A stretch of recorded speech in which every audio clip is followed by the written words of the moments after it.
Name's Alex. 34 years old, married, no kids yet. 2 years ago I took a remote tech support job for a company that handles cloud storage for hospitals. Good pay, great benefits, and the best part, I never have to leave my house in the suburbs of Columbus, Ohio. Our street is quiet. Too quiet, sometimes. The kind of quiet where you can hear the refrigerator click on 3 rooms away and it sounds like a gunshot. My office is the spare bedroom on the 2nd floor. White walls, gray carpet, one window facing the backyard, and a cheap IKEA desk pushed against the wall. My wife, Sarah, works downstairs in the living room. She's a graphic designer, so we're both home all day, but we might as well be on different planets. We wave at each other through webcams sometimes and laugh about it. A normal day for me starts at 8:55 a.m. I roll out of bed, throw on headphones, open the laptop, and log into the queue. Customers message or call about corrupted files, failed backups, whatever. I fix it, type, have a great day, and move on. Lunch at noon, maybe a walk around the block if the weather's nice, then back to the desk until 5 or 6. That's it. That's the dream, right? But something was off. Not huge things.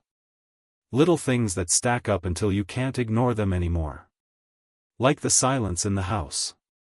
It wasn't normal silence. It was thick. Heavy. The kind that makes your ears ring. I'd be on a call and realize I hadn't heard Sarah's music downstairs in hours, even though I knew she was home. I'd text her, "You alive down there?" She'd reply instantly with a selfie of her sticking out her tongue. So she was fine. The house just swallowed sound sometimes. Then there were the glances in the webcam. I always keep my camera on for internal team meetings. Company policy. There's this little green light next to the lens that tells you it's active. Nothing weird about that. But every few days I'd catch something in the preview window, just a flicker. Like someone walked behind me super fast. I'd spin around in my chair so quick I almost tipped over once. Nothing there. Empty room. Door closed. Every single time. I started blaming the webcam. Cheap laptop camera, bad refresh rate, whatever. But the reflection in the black screen when it was off, sometimes it didn't feel like my office behind me. The shadows looked too tall. The corner by the closet looked darker than it should. I even measured it once with my phone flashlight. Same corner. Same distance. I don't know, man. Lack of sleep, maybe. The other thing, my chair. It's one of those mesh ergonomic ones. Rolls smooth. When I stand up to stretch or grab water, I always push it all the way under the desk. Habit from years in open-plan offices. Every single time I came back from the bathroom or the kitchen, the chair was pulled out. Not far. Just 6 or 8 inches. Enough that I'd have to nudge it back in with my knee before sitting down again. Sarah swears she never comes upstairs during the day. She hates the creaky top step, says it sounds like someone crying. I laughed the first time she said that. I don't laugh anymore. I started timing it. I'd push the chair in, set a 10-minute timer, and stare at the door. Nothing. I'd blink, look away for 2 seconds to answer a chat, and when I glanced back, pulled out again. Like something was waiting for me to stop looking. The first time it really scared me was a Tuesday in early November. Cold, gray day. Rain tapping the window like fingernails. I was on a long call with a doctor who lost 20 years of patient scans. He was panicking, borderline yelling. I had my headset on, screen shared, totally focused. Out of nowhere, the temperature in the room dropped hard. You know that feeling when you open the freezer door and the cold air spills out? Like that, but everywhere. My breath fogged. I'm not kidding, one little puff, like smoke. I stopped typing mid-sentence. The doctor kept talking, but I wasn't listening anymore. I was staring at my own face in the little zoom window. And behind me, perfectly clear for maybe half a second, there was someone else in the preview. Just a shape. Tall. No face. Standing right where my chair should be. I whipped around so fast my headset cable yanked the laptop an inch across the desk. Empty room. Doors still closed. Chair pushed in exactly how I left it. But when I turned back to the screen, the preview window showed the chair pulled out again. And the green camera light was off. I ended the call, told the doctor I'd call him back, and sat there shaking for 20 minutes. That night I told Sarah everything. She listened, didn't laugh, didn't roll her eyes. She just asked one question, "Alex, when's the last time you actually saw yourself log out at the end of the day?" I opened my mouth to answer, and realized I couldn't remember. If you missed part 1, go back. This is where it stops being weird office glitches, and starts feeling like something's watching you.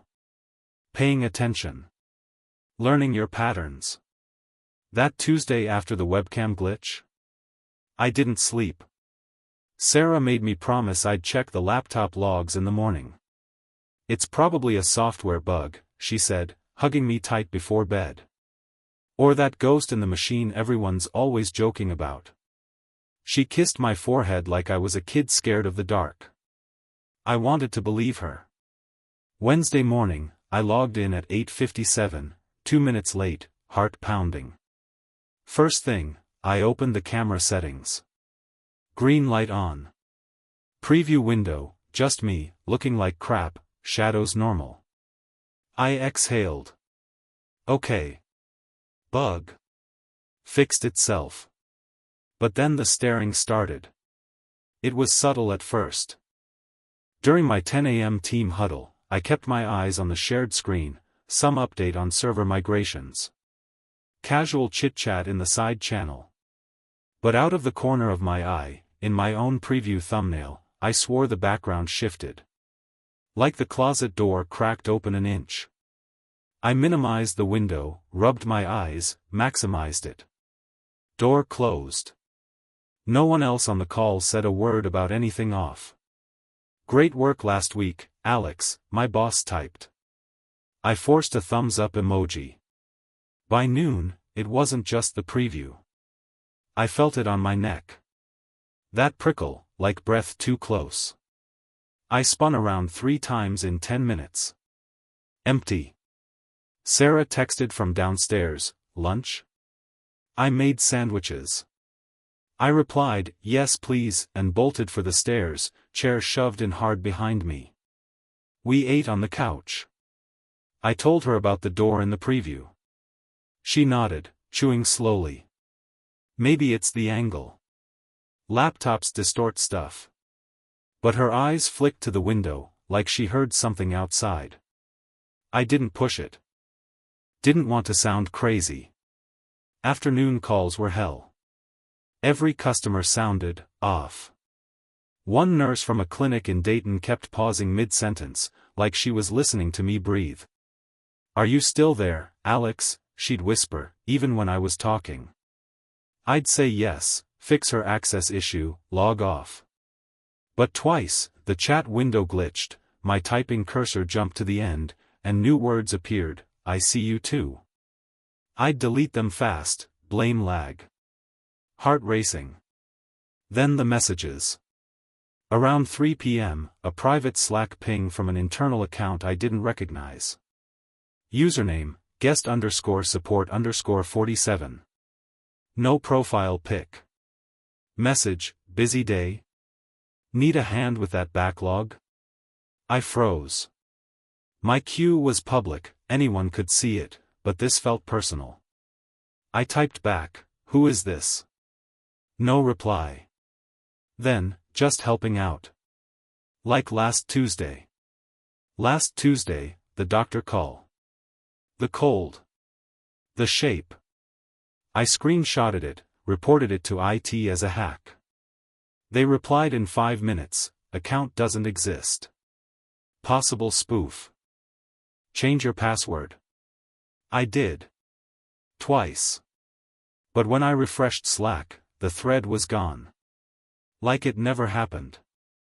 That night, footsteps. Sarah was in the shower when I heard them, slow, deliberate thuds on the stairs.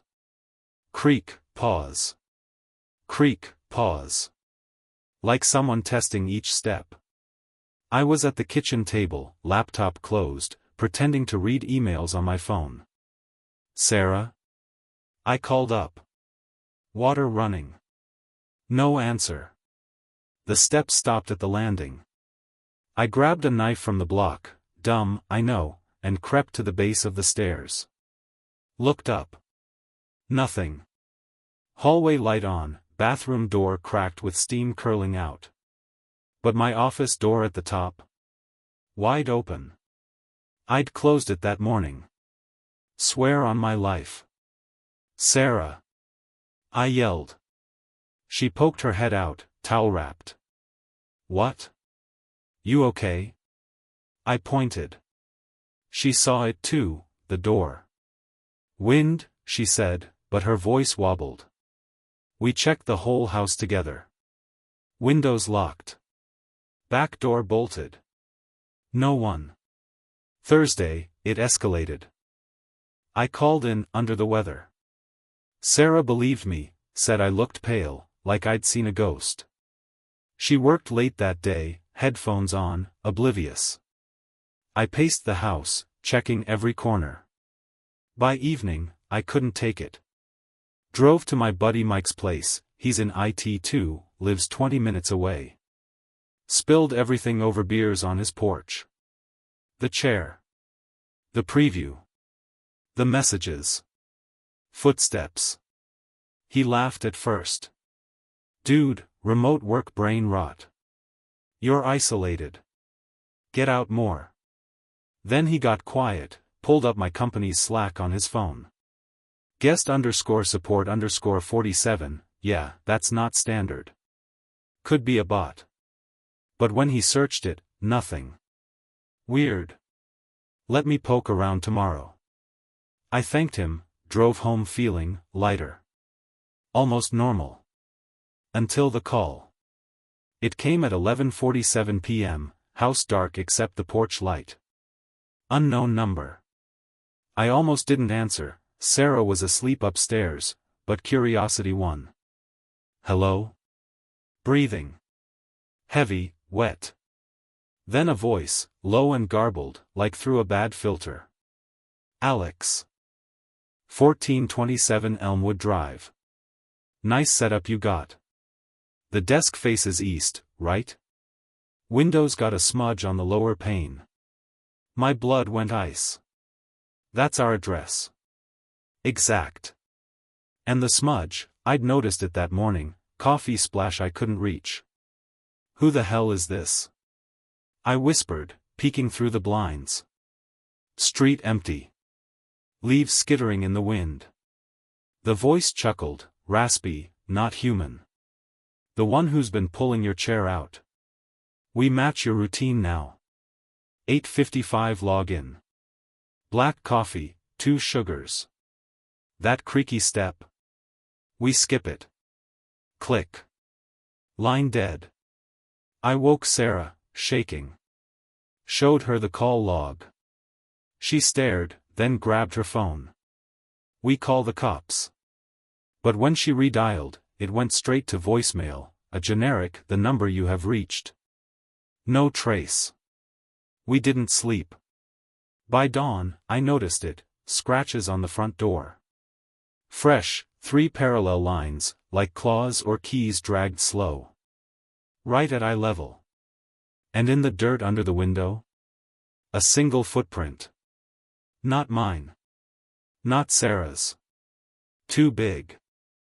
Pressed deep, like whoever made it stood there a long time. They weren't just in my house anymore. They were outside. Waiting. The police came that same morning. 2 officers walked the house, the yard, took photos of the scratches and the footprint. They asked the usual questions, enemies at work, ex-girlfriends, gambling debts. I had nothing. They ran the phone number, dead end. Burner, they said.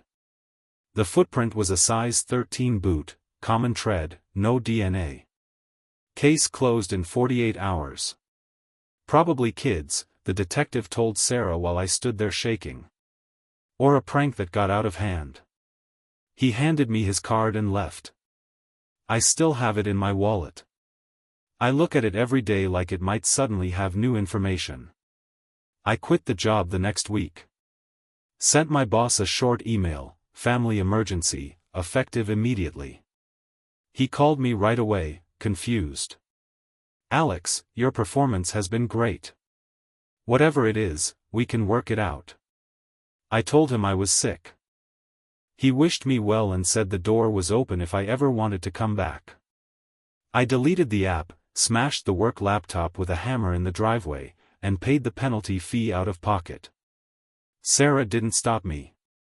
She just watched from the porch, arms wrapped around herself. We moved 3 weeks later. Sold the house at a loss and rented a second-floor apartment on the other side of Columbus.